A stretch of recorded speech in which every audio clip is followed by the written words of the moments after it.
We are now on the second month of the year. Today is February 1, 2026. Romans chapter 11 verse 22. God is both kind and severe. He is severe toward those who disobeyed, but kind to you if you continue to trust in His kindness. This is day 32 of 365 days of our Abundant Life series, and today God says, I will be kind to you. I am kind to repentant sinners. My kindness flows out of my perfection. But I am also severe with unrepentant sinners, and my severity also flows out of my perfection. Some would rather ignore the reality that I am a God who brings judgment, preferring to think of me only as a God of love.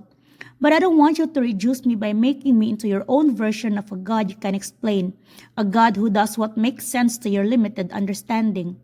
I want you to know me as I truly am, to see the full breadth of my character and interaction with those I created. I want you to see not only my tenderness, but also my toughness. Revel in my salvation, but don't forget my judgment. See my welcoming friendship, but see too my fierceness towards those who reject me. It will serve your faith well to understand my severity, because it will send you running into the arms of my kindness. For today's message, God is reminding us of His kindness, but also gives us a caution of His severity. So, di ba nung sa January 28 na topic natin no, is how God can accept us wholeheartedly.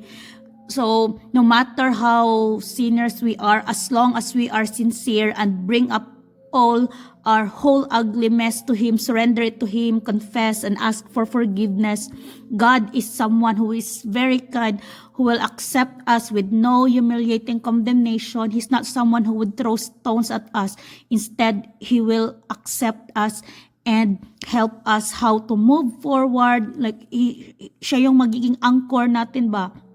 As long as we let Him, let His guidance, wisdom niya na maging guide, sa atin, mag-guide ano yung dapat.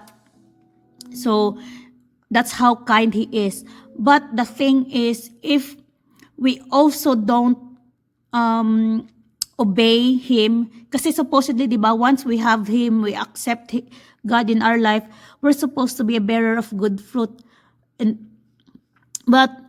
And it happened to me, no, like before, like I said, I accept God, now I'm saved. But then later on, balik na naman sa dating gawi. So that means hindi pala totoo yung pag-accept, kasi bumalik ka na naman sa dating gawi eh.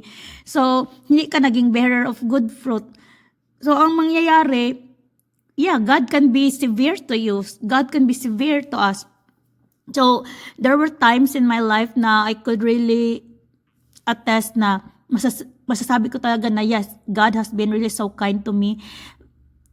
He has given me a lot of chances. He has given me a lot of di lang second chance, third chance, ganyan ba. But then He also made me experience times where masasabi, sa Bisaya may term kasi kami na tagam or merisi. So in Tagalog, nadala na or natuto na. Or sa English, serves you right, ganyan. So God can also make you experience things like that. He will also carve ways or make you go through some experiences where you can really actually learn your lesson. And He does that not because He wants to be cruel or punish us, but it's His way so that we can realize our mistakes as well ba? Then come back running to His kindness. So ganon, no? So I have experienced how God has been so kind to me. He gave me chances despite being a sinner. Na feel at nakita ko ba na gumawa siya ng paraan na to put me back on track. And yes, He can also be severe to make us learn a lesson. But if hindi ka pa din talaga nadadala, yes, God can also cut us off. So ganon siya, no. He can be kind and severe. And I also came from a toxic family, no. Growing up, ang gulo-gulo ng pamilya namin.